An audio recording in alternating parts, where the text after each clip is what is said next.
Здравствуйте всем! Добрый день, добрый вечер, может быть, доброе утро. Меня зовут Дарья. Я стоматологический гигиенист, а также я преподаватель йоги и дыхательных практик. Как и любая женщина, я готовлю. И я очень люблю готовить полезные рецепты. Вот сегодня я хочу с вами поделиться рецептом хлеба, который я пеку дома сама в духовке. И этот хлеб изготавливается из такой злаковой культуры, которая называется полба, по-английски spelt.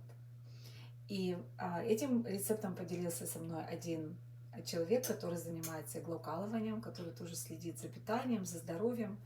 И они с женой пекут этот хлеб уже много лет и очень довольны. Дело в том, что полба, она не вызывает такой аллергической реакции, как пшеница. Поэтому, если у вас возможна реакция на глютен, то вы можете попробовать этот хлеб. Вот. Также он просто полезен. И здесь будут ингредиенты, про которые я сейчас расскажу, но также я, конечно же, дам рецепт под видео в описании. Итак, нам понадобится полба. Помните, как в сказке у Пушкина она упоминается, полба, там есть такие строчки: «Как наешься ты своей полбы, собери мне чертей оброк полный». Вот, но там сама была каша, зерно, а здесь у нас будет мука. Вот. Итак, я беру 2 чашки муки. Одна чашка это 230 грамм, ну то есть примерно 200 грамм. И нам нужно 2, то есть у нас получается на вот эту порцию, которую я буду делать, 2 чашки муки. Затем я беру овсяные отруби, и я кладу 2/3 вот такой чашки. Вот. То есть примерно 2/3. Все это высыпаю в одну миску. Затем у меня гречневая, то есть я взяла зеленую гречку, перемолола ее, получилась такая, ну как бы мука грубого помола. Вот, ее я положу половинку чашки. То есть это получается примерно 100 грамм. Затем мы положим соль. Соль у меня пол чайной ложки.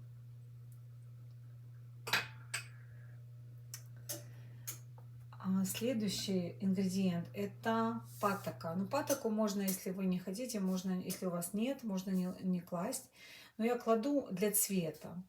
И тогда хлеб получается такого красивого коричневатого цвета. Так он будет более светлый.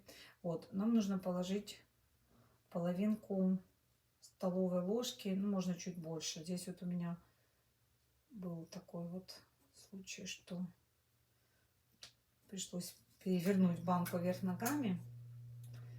Вот сейчас мы сюда сольем паттаку. Так получилось где-то пол столовой ложки паттаки сюда. Вот, и теперь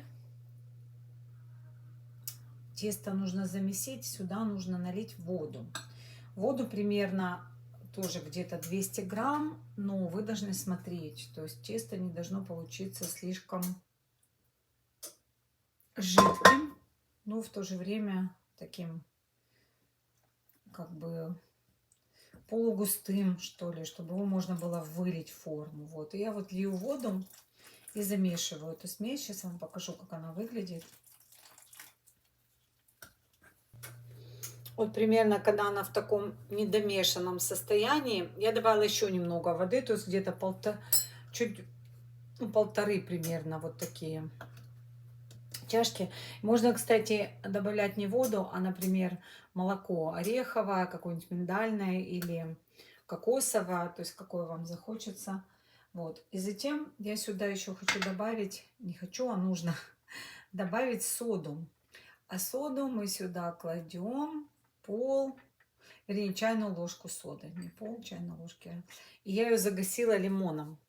Вот, и я ее выливаю в эту смесь. Вот, и сейчас ее нужно хорошо, вот эту смесь хорошо вымешать. Вот то, что я сейчас и буду делать. Вот я вымешиваю деревянной такой лопаточкой. Ну, в принципе, можно вымешивать. Если у вас нет деревянной, то любой другой. Далее я беру вот такую форму. Эта форма у меня 20 на 20 сантиметров, 8 на 8, 8 на 8 дюймов, если кто-то использует не сантиметры. Вот, ее нужно смазать маслом. Я использую масло виноградных косточек, но вы можете использовать любое, которое вы любите. Вот, теперь смазанную форму нужно выложить наше тесто. Вот аккуратненько. Вот так его выкладываем.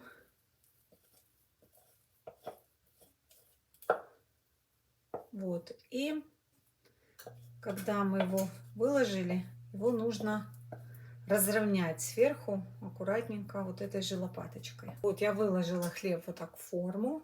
И сейчас его руку намочила водой и немножко его выравниваю, чтобы он так ровненько лег в эту форму.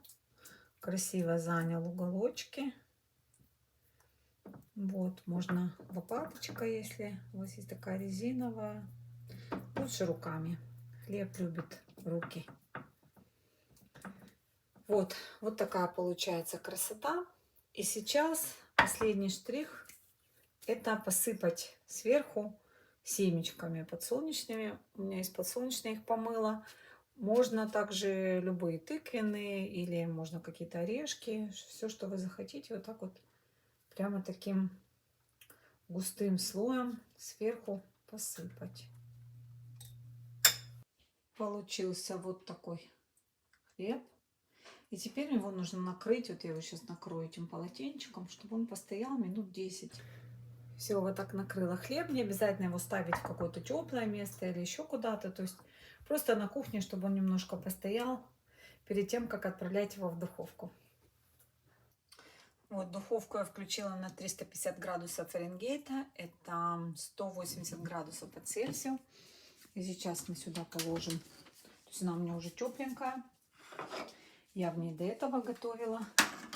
И вот ставлю на верхнюю полку хлебушек. И теперь будем 60, даже иногда больше бывает, занимает времени, 60 минут испечься. Вот, смотрите, я его вытащила из духовочки, красавец.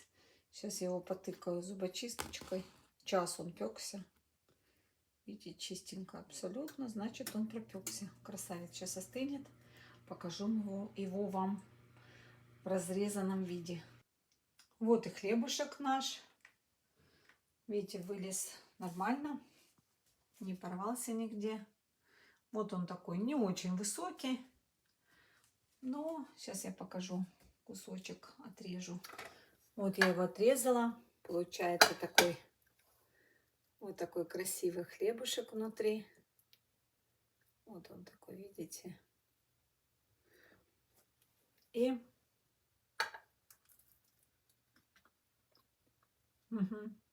очень вкусный. Попробуйте. Напишите, как вам понравился хлеб этот. Напишите, что у вас получилось, что не получилось. Буду очень рада почитать ваши комментарии. Благодарю за то, что вы просмотрели это видео до конца. Желаю вам здоровья, любви, благополучия. Приходите еще. Дарья Чикаго, мой канал. Подписывайтесь, будет интересно.